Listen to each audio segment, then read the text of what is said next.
चीन के राष्ट्रपति शी जिनपिंग ने दुनिया को एक नया एआई अलायंस दिया है। अमेरिका के तकनीकी दबदबे को सीधी चुनौती। इसके बाद अमेरिका और चीन के साथ एआई वार्ताओं की घोषणा हुई है। दक्षिणी चीन सागर विवाद के 10 साल पूरे हुए। चीन ने 14 देशों को एक साथ जताया। आ रहा है 2010 के बाद चीन का सबसे बड़ा आईपीओ। सब बढ़ा रहे हैं ब्याज दर, चीन करेगा कर्ज सस्ता। और भारत की यादें ताजा करने वाला वह रिकॉर्ड जब चीन ने दुनिया के 56% जहाज अकेले बनाए। और इतिहास के पन्नों से वो आविष्कार जिसने मानवता को पढ़ना लिखना सिखाया। मैं हूं अंशुमान, चाइना वॉच में आपका स्वागत है।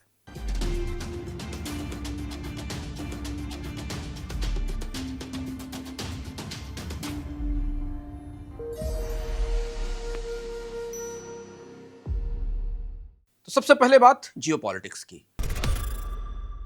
जियोपॉलिटिक्स की सबसे पहली खबर एआई की दुनिया से। चीन ने दुनिया में एक नया एआई गठजोड़ बनाया है। 17 से 20 जुलाई के बीच शंघाई में ग्लोबल एआई समिट हुआ था, जिसे WAIC कहा गया। इसमें 100 से अधिक देशों के प्रतिनिधि आए थे।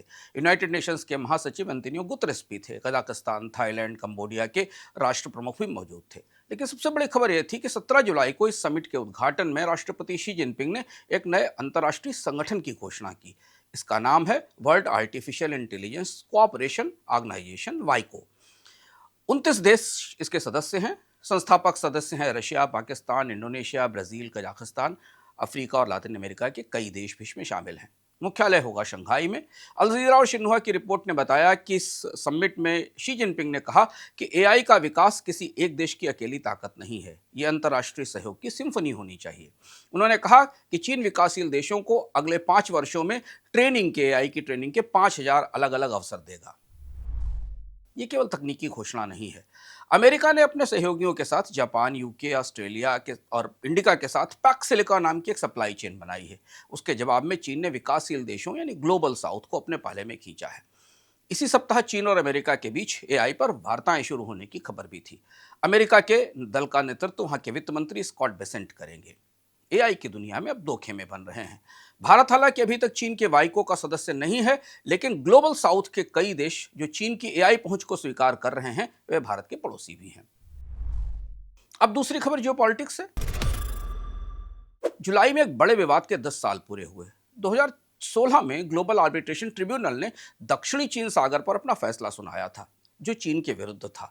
इसकी 10वीं वर्षगांठ पर America, Japan, Australia, Germany, Britain, Canada सहित 14 देशों ने एक संयुक्त बयान जारी किया, जो 10 साल पुराने इस फैसले का समर्थन था। इस पर चीन की प्रतिक्रिया तीखी थी। विदेश मंत्रालय ने इस फैसले को कागज का बेकार टुकड़ा, अवैध, शून्य और बाध्यकारी नहीं कहा। ब्लूमबर्ग और ग्लोबल टाइम्स ने लिखा कि चीन ने कई देशों के राजदूतों को तलब किया। ये उस बयान की प्रतिक्रिया थी जो 14 देशों की तरफ से आया था। जापान के राजदूत को समन भेजा गया। यूरोपीय समुदाय के शिष्टमंडल के पास औपचारिक विरोध दर्ज कराया गया। 10 वर्ष बाद भी दक्षिणी चीन सागर का विवाद ठंडा नहीं हुआ है, बल्कि वो और गर्म हो रहा है। अब तीसरी खबर शंघाई के एआई सम्मेलन से। थाईलैंड के प्रधानमंत्री अनुतिन चरनीवरकुल इस कार्यक्रम के खास मेहमान थे। 16 से 20 जुलाई के बीच वो बीजिंग और शंघाई दोनों जगह गए। एआई की पृष्ठभूमि में दक्षिण एशिया में चीन की नई कूटनीति चल रही है, और ये कूटनीति परमाणु ऊर्जा की है। डिप्लोमेट की एक रिपोर्ट के मुताबिक चीन के पास अभी 61 परमाणु संयंत्र है और 36 निर्माणाधीन है। 2030 तक 30 परमाणु संयंत्र बेल्ट एंड रोड वाले देशों को निर्यात करने का लक्ष्य है, जिनका कुल मूल्य होगा करीब 1 trillion yuan. Philippines, Vietnam, Indonesia, Thailand, Malaysia सभी को चीन ने परमाणु सहयोग का प्रस्ताव दिया है। तो ये बेल्ट एंड रोड का एक नया अध्याय है, जिसमें अब सड़क और बंदरगाह ही नहीं, परमाणु ऊर्जा भी शामिल होगी। भू राजनीति के बाद अब आते हैं सुरक्षा पर, जहां इस हफ्ते प्रशांत महासागर में अभूतपूर्व नौसैनिक हलचल दर्ज हुई। पहली खबर, ताइवान के सैन्य खुफिया प्रमुख ने सप्ताह चेतावनी जारी की, जिसमें कहा गया कि प्रशांत महासागर में पीएलए की नौसेना और तटरक्षक के करीब 110 से अधिक जहाज सक्रिय हैं। ये किसी भी पिछले रिकॉर्ड से अधिक है। फोकस ताइवान और ग्लोबल सिक्योरिटी ने बताया कि कुछ बेड़े ताइवान के पूर्व में हैं, कुछ जापान के अमामी ओशिमा के करीब हैं और कुछ फिलीपींस के सांता एना तट पर देखे जा रहे हैं। इसके 2 कारण बताए गए हैं। पहला, एक तो जुलाई से सितंबर तक पीएलए के वार्षिक सैन्य अभ्यास का चरम मौसम चलता है, और दूसरा, इस सप्ताह दक्षिणी चीन सागर में एक शक्तिशाली तूफान आया था। बंदरगाहों में खड़े जहाजों को बाहर भेजना नुकसान से बचाने की एक मानक प्रक्रिया है। लेकिन विश्लेषकों का कहना है कि इन दोनों कारणों को एक साथ जोड़ें तो ये समुद्र में चीन की ताकत का प्रदर्शन भी है। सुरक्षा से दूसरी खबर आई। इस सप्ताह पीएलए डेली ने उन विवरणों को सार्वजनिक किया जो अप्रैल से जून के बीच पीएलए की वैचारिक प्रशिक्षण बैठकों में रखे गए थे। शी जिनपिंग ने इस अभियान का व्यक्तिगत रूप से उद्घाटन किया था और भाषण भी दिया था। उनके 3 मुख्य संदेश थे। पहला संदेश, सच बोलो और खुलकर सलाह दो, गलत के खिलाफ खड़े रहो। सेना को दूसरा संदेश, भ्रष्टाचार के विरुद्ध अभियान जारी रहेगा। और तीसरा ये कि सेना के वरिष्ठ अधिकारियों को कम्युनिस्ट पार्टी के प्रति पूरी निष्ठा प्रदर्शित करनी होगी। यह प्रशिक्षण अभियान 2023 में पीएलए की बड़ी सफाई के बाद आया था, जब शी ने रॉकेट फोर्स के कई शीर्ष अधिकारियों को भ्रष्टाचार के आरोप में हटाया था। संदेश स्पष्ट है, 2027 के लक्ष्य से पहले शी चीन की सेना पर अपनी पकड़ को और मजबूत करना चाहते हैं। अब सुरक्षा के बाद चलते हैं अर्थव्यवस्था की तरफ, और यहाँ एक साथ 3 बड़े घटनाक्रम सामने आए। पहली खबर शेयर बाजार से। 15 जुलाई को स्टार मार्केट पर एक बड़ी घोषणा आई। स्टार मार्केट चीन की तकनीकी कंपनियों का स्टॉक मार्केट है। यहां पता चला कि चैंगशन मेमोरी टेक्नोलॉजीज यानी CXMT शंघाई में अपना IPO लाने जा रही है। इससे करीब 9 से 10 बिलियन डॉलर जुटाए जाएंगे, यानी करीब 80,000 करोड़ रुपए। ये 2010 के बाद चीन का सबसे बड़ा IPO होने वाला है। ब्लूमबर्ग और याहू फाइनेंस ने बताया कि यह एशिया का 2026 का अब तक का सबसे बड़ा IPO होगा। CXMT क्या बनाता है? CXMT बनाता है DRM मेमोरी चिप, जो लैपटॉप से लेकर AI डेटा सेंटर तक हर चीज में लगती है। अभी DRM के बाजार में 3 कंपनियां हैं, सैमसंग, SK हाइनिक्स और माइक्रॉन। तीनों या तो दक्षिण कोरियाई हैं या अमेरिकन हैं। CXMT इस बाजार में भी केवल 7 से 8% हिस्सेदारी रखता है, लेकिन ये दुनिया का चौथा सबसे बड़ा DRM निर्माता है। IPO के पैसे से कंपनी शंघाई में एक नई उत्पादन इकाई लगाएगी और अगली पीढ़ी के AI मेमोरी चिप्स बनाने में निवेश करेगी। 27 जुलाई को CXMT के शेयर स्टार मार्केट पर सूचीबद्ध होंगे। ये सिर्फ एक कंपनी का IPO नहीं है, ये चीन के इस घोषित लक्ष्य की घोषणा है कि वो सेमीकंडक्टर में किसी पर निर्भर नहीं रहना चाहता। अब दूसरी खबर। जुलाई में चीन के व्यापार महानिदेशालय ने जनवरी-जून 2026 के दौरान चीन के कुल व्यापार का आंकड़ा जारी किया। चीन का कुल मर्चेंडाइज व्यापार रहा करीब 25 ट्रिलियन युआन, यानी लगभग 3.55 बिलियन डॉलर। सालाना वृद्धि रही 16 से 17%। विंड फाइनेंशियल और CGTN के आंकड़े बताते हैं कि सबसे ज्यादा निर्यात हुआ इलेक्ट्रॉनिक्स का, जो चीन के निर्यात का सबसे तेजी से बढ़ता हिस्सा है। पहली छमाही में चीन की अर्थव्यवस्था को करीब 11 ट्रिलियन युआन के कर्ज बांटे गए। आंकड़े ये भी बताते हैं कि चीन की आर्थिक मशीन कम से कम व्यापार और फिनांस की तरफ से पूरी रफ्तार से चल रही है।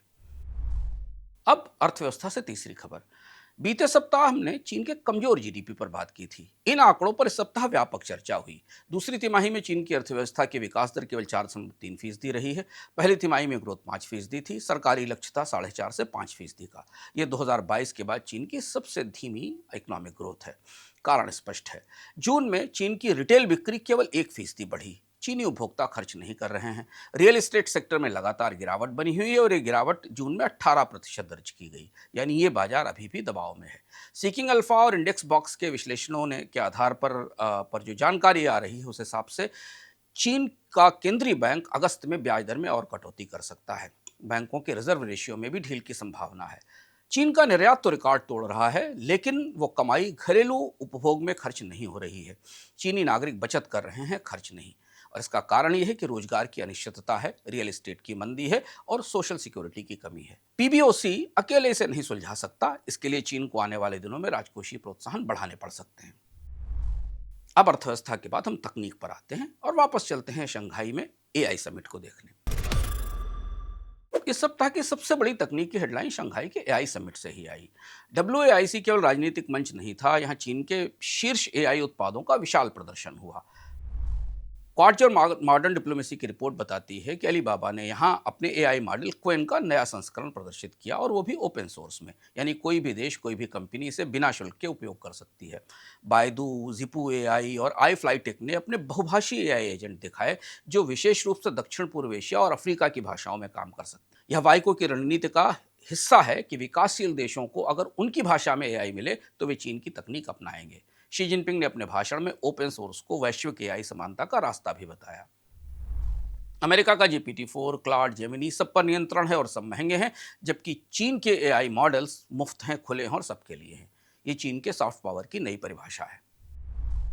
दूसरी खबर, बीते सप्ताह जियांगसू में एरोस्पेस इंफॉर्मेशन कॉन्फ्रेंस हुई। यहाँ 3 तकनीकें केंद्र में थी। पहली तकनीक बायदू यानी चीन का GPS सिस्टम अब 140 से अधिक देशों में सक्रिय है।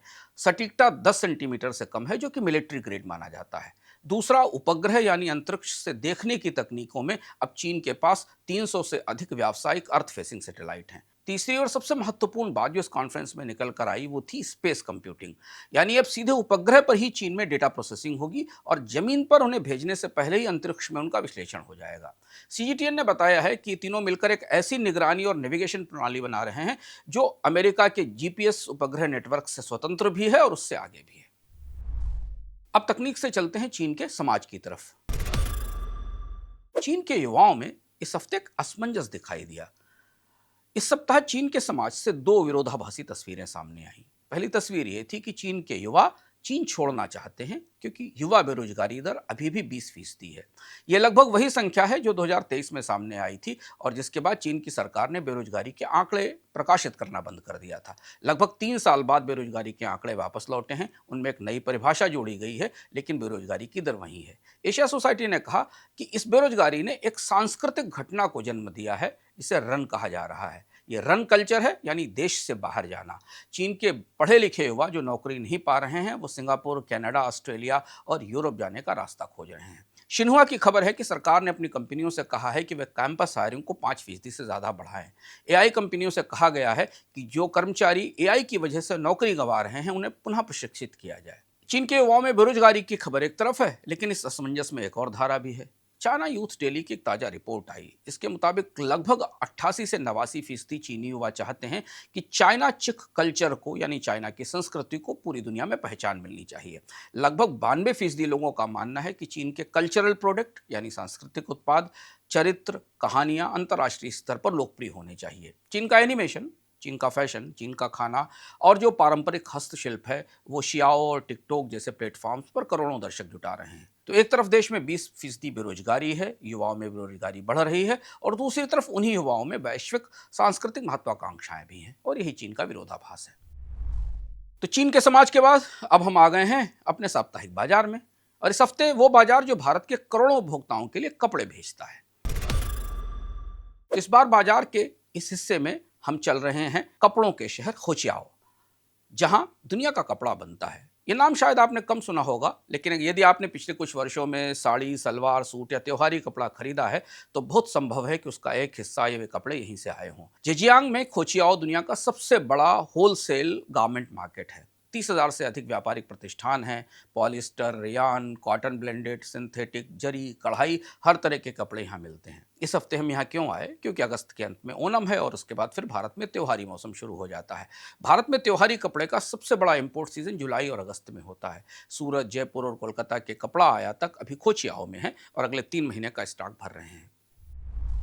खोचियाओ में इस वक्त पॉलिस्टर और जरी के दाम स्थिर हैं, लेकिन कढ़ाई और छपाई वाले कपड़ों में थोड़ी महंगाई दिख रही है। खोचियाओ में व्यापार एजेंट के बिना काम नहीं चलता, क्योंकि अधिकतर दुकानदार चीनी भाषा में काम करते हैं। अब बाजार के बाद हम चलते हैं उस तरफ, एक ऐसा तथ्य देखने जो आपको हैरान कर देगा। क्या आपको पता है कि समुद्र के सीने पर किसकी मोहर है? दुनिया में जितने भी बड़े जहाज बनते हैं, कार्गो जहाज, टैंकर, कंटेनर शिप, एलएनजी, उनमें से ज़्यादातर किस देश में बनते हैं? जवाब है चीन में। और कितने? दुनिया के 56% से अधिक कॉमर्शियल शिप्स चीन में बनाए जाते हैं। चाइना डेली और पीपल्स डेली के आंकड़े बताते हैं कि 2025 में चीन ने 5 करोड़ 36 लाख डेडवेट टन के जहाज पूरे किए, और ये दुनिया के उत्पादन का लगभग 56 से 57% है। दुनिया के 69% 69% नए ऑर्डर चीन को मिले, और इस वक्त जो बकाया ऑर्डर हैं उनमें चीन का हिस्सा 67% है। चीन लगातार 16 वर्षों से दुनिया का सबसे बड़ा शिप बिल्डर है। चीन की बढ़त का कारण देश के भीतर सस्ती स्टील सप्लाई है, इंटीग्रेटेड प्रोडक्शन चेन है, और सरकारी समर्थन से लागत में कमी होती है। और अब चाइना वाच के अंत में इतिहास का एक पन्ना, वो आविष्कार जिसने मानवता को पढ़ना लिखना सिखाया। क्या आपने बाइशेंग का नाम सुना है? यह कुम्हार की कहानी है। वर्ष 1040 ईस्वी, सोंग वंश का शासन था उस वक्त चीन पर। बाइशेंग एक साधारण कुम्हार था। उसने एक ऐसा प्रयोग किया जिसने अगले 1000 वर्षों को बदल दिया। उसने पकी हुई मिट्टी से अलग अलग अक्षर बनाए। हर अक्षर एक अलग टुकड़ा था। फिर इन्हें जोड़ा और उसके साथ कुछ भी लिखकर छापने की व्यवस्था शुरू कर दी। इन्हें फिर तोड़ा, फिर दोबारा इस्तेमाल किया, और यह थी दुनिया की पहली मूवेबल टाइप प्रिंटिंग। इससे पहले क्या था? इससे पहले चीन के बौद्ध भिक्षु हाथ से एक एक पृष्ठ की नकल करते थे। एक किताब बनाने में महीनों लगते थे। बाइशेंग के बाद एक सांचे से सैकड़ों प्रतियां बनने लगी। ज्ञान तेजी से फैला। व्यापारिक दस्तावेज, कानून की किताबें, कविता, दर्शन सब कुछ मिट्टी के टाइप से छपी किताबों पर आ गया। चीन ने तकनीक करीब 400 वर्षों तक अपने पास रखी। फिर ये कोरिया के रास्ते चीन से बाहर निकली, अरब गई और अरब से ये यूरोप पहुंची। 1450 में जर्मनी में जब गुटेनबर्ग की प्रेस आई, प्रिंटिंग प्रेस जिसने दुनिया में क्रांति की, तो माना जाता है कि उसकी जड़ दरअसल 1040 के इस कुम्हार की मिट्टी में थी। तो ये था इस हफ्ते का ग्लोबल चाइना वॉच। अगले सप्ताह फिर मिलेंगे नई खबरों, नए आंकड़ों और नए नजरिए के साथ। तब तक सजग रहिए, सूचित रहिए और बताइए कि आपको आज का शो कैसा लगा।